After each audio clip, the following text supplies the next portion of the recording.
윤석열 정부가 취임한 지 1년이 지났습니다. 그러나 아직도 대통령 윤석열의 정치는 볼 수 없습니다. 검사 윤석열의 독단만 횡행합니다. 0.73%의 신승을 거뒀던 영선 검사 출신 정치 초보 대통령은 국민을 위해 일하지 않습니다. 자신을 위해 오히려 국민과 싸우고 있습니다. 국민의 건강과 안전을 포기하고 후쿠시마 오염수 방류를 사실상 허용했습니다. 정권의 비판적인 언론에는 재갈을 물렸습니다. 자녀 학교 폭력 의혹 인사로 이 사회의 공정과 정의를 파괴했습니다. 무자비한 노동 탄압으로 노동자는 분신 사망했고 노사 간의 대화는 파탄에 이르렀습니다. 사회 서비스 시장화를 추진한다며 복지에 대한 공공의 역할마저 포기했습니다.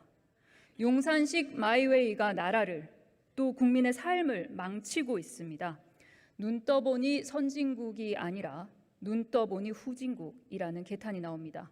이런 후퇴 이제 끝내야 합니다. 총리는 후쿠시마 오염수 시찰단 브리핑 내용에 대해서 만족스러웠다라고 평가를 하셨어요.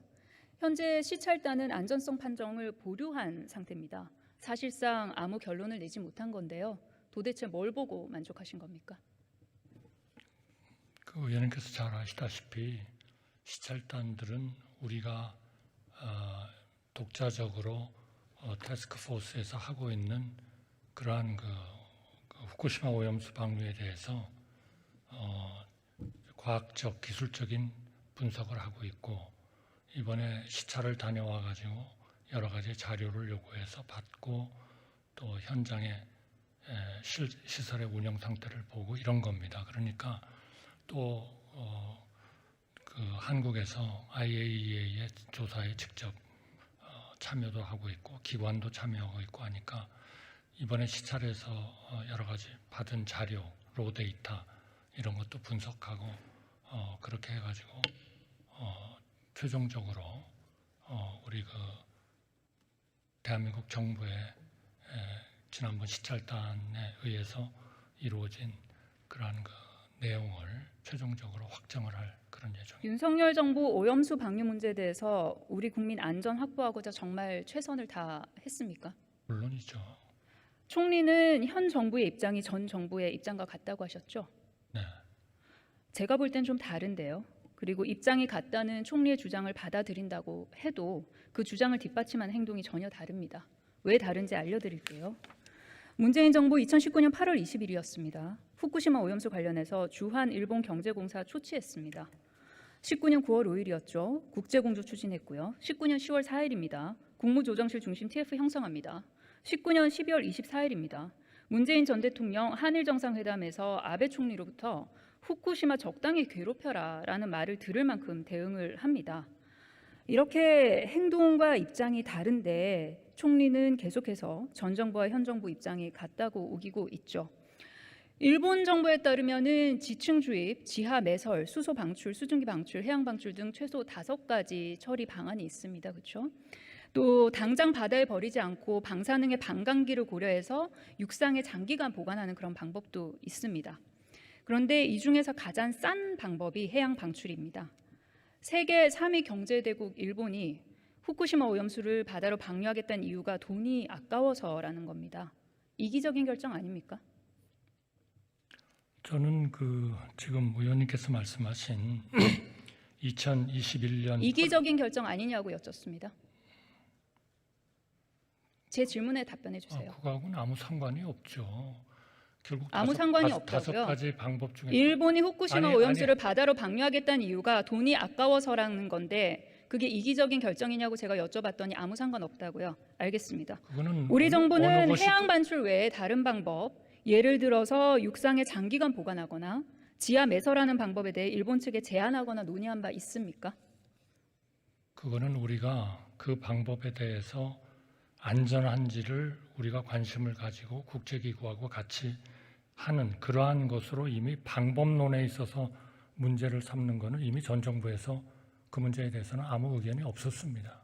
아니요. 이번 그러니까 정부에서 제안하거나 논의한 바가 있으시냐고 5개 중에서 어떤 방법을 하라는 거는 이미 문재인 정부에서 그 해양 방출하는 것으로서 태스크포스가 만들어지고 검토해가지고 이미 일본 그걸- 정부는 그거를 이번 받아들이고 시찰단을 다만 빌미로 후쿠시마 수산물 수입을 재개하라는 압박도 가하고 다만 그거를 있습니다. 과학적이고 총리님, 제가 지금 질문 안전하게 드리고 해야 된다 있고요. 하는 제가 거. 드린 질문에 대해서 총리님 전혀 답을 안 하고 항상 계세요. 의원님은 그러시대요.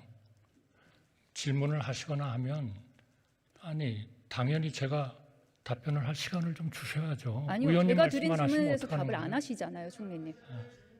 질문에 답을 좀 해주세요.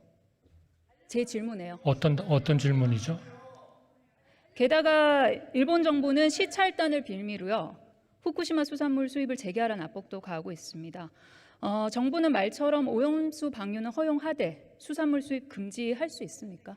할 수 있습니다. 제가 이 질문 드리는 이유는요, 오염수 방류 허용은 곧 수산물 수입 규제 근거를 없애는 것이기 때문입니다. 그렇지 않습니다. 2019년입니다. WTO 패널 보고서 채택을 뒤집고 후쿠시마 수산물 수입 금지 조치가 타당하다는 판정을 받았죠. 그 핵심 근거가 뭐였죠, 총리님? 해양에 대한 전체적인 환경, 이것도 한국은 대한민국은 당연히 검토할 그러한 권리가 있다, 이런 겁니다. 그러니까 그렇죠. 그 핵심 지금- 근거가 오염수가 해양 생태계 안전성에 영향을 미칠 수 있다라는 것이었죠. 그렇습니다. 그런데 우리가 방류를 허용하면 이 WTO의 판정 근거가 흔들리게 됩니다. 오염수 방류를 허용하게 된 이상 정치적으로는 물론이고요, 그리고 국제법적으로도 수산물 수입에 대한 강한 압박을 피할 수가 없습니다. 관련해서 대응 방안이 있습니까?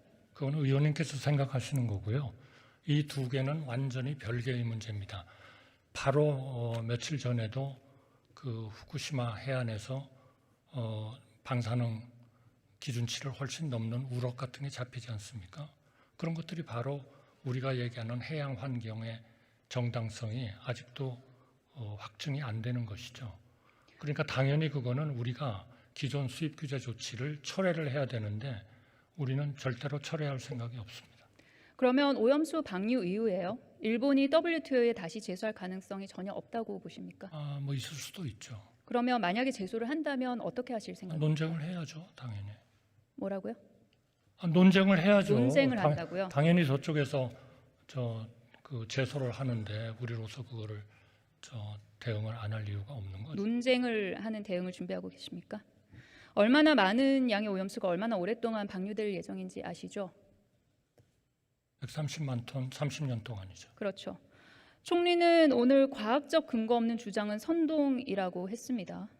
그렇다면 후쿠시마 오염수 방출이 생태계에 어떤 영향을 미칠지 장기적인 축적 효과에 관한 과학적 근거 있습니까?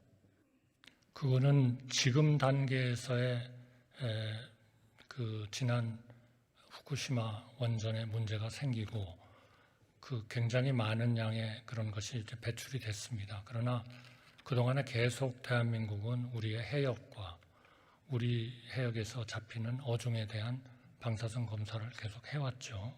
그러니까 앞으로 방류를 국제기구와 모든 것이 잘 돼서, 전제입니다, 잘 돼서 일본이 배출을 한다 하더라도 우리는 국제기구와 계속 힘을 합쳐서 그러한 그 안전성과 그런 그 기준의 적합성이 확보되도록 계속 노력을 하고 같이 작업을 해나갈 겁니다. 제가 드린 질문은 장기적인 축적 효과에 관한 과학적인 근거가 지금 현재 있냐는 거였는데요. 지금 현재로서는 그렇다면 안전하다는 그런 과학적인 근거가 없는 걸로 보입니다. 일본 어민조차 일본 정부를 비판을 합니다. 그런데도 우리 국민의 공포와 불안이 비과학적이라고 보십니까? 지금 말씀하신 그 질문은 저희가 지금 우리가 일부 연구를 한 게 있고, 그러나 30년까지 하지는 못했어요. 모델의 한계 때문에 10년간을 해가지고 그 동안에 우리의 그 해역이 그렇게 위험하지 않다 하는 거는 4, 5년 뒤부터 이제 유입되기 시작할 때 그런 생각을 가지고 있는 거고요. 그 다음에 거기서 나오는 무슨 어종을 수입한다든지 이런 것들은 우리가 당연히 방사성에 대한 검사를 철저하게 하면서 우리 국민들이 안심하고 그런 과학적인 근거를 확실히 가지지 않을 때는 우리는 수입을 허용하지 않을 겁니다. 국민은 더 높은 수준의 안전을 정부에 요구할 권리가 있죠. 지금 우리가 바로 후쿠시마로부터 오는 총리님, 국민은 더 높은 수준의 안전을 정부에 요구할 권리가 있죠. 뭐 그럴 수 있죠. 그러나 그럴 수 있는 겁니까? 국가라는 거는 그러한 것을 감안해서 기준을 가지고 있는 것이죠. 그럴 수 있는 겁니까? 글쎄요, 그건 뭐 완전히 말에 꼬리를 잡듯이 말씀을 하시니까 제가 뭐라고 말씀드리기 재차 어려운데. 확인드린 겁니다. 네. 게다가 앞서 괴담을 유포하고 국민을 선동하는 행위를 엄정하게 처벌해야 한다는 야당 의원의 지적에 총리가 뭐라고 답을 하셨냐면 허위 사실 유포 행위는 민사상 손해배상 청구 대상이니 또 형사상 업무 방해나 명예훼손 성립이다 등등을 운운하셨는데 된다면 오염수 방류 우려하는 국민들의 목소리 총리가 겁박하시는 거 아니죠? 된다면 하고 얘기를 한 거죠. 예, 겁박하시는 거 아니죠? 저는 겁박한 거라고 네. 생각하지 않습니다. 지금은 야당을 비판하는 여당 의원님들도 3년 전에는 한 목소리로 일본 오염수 방류 규탄하셨습니다.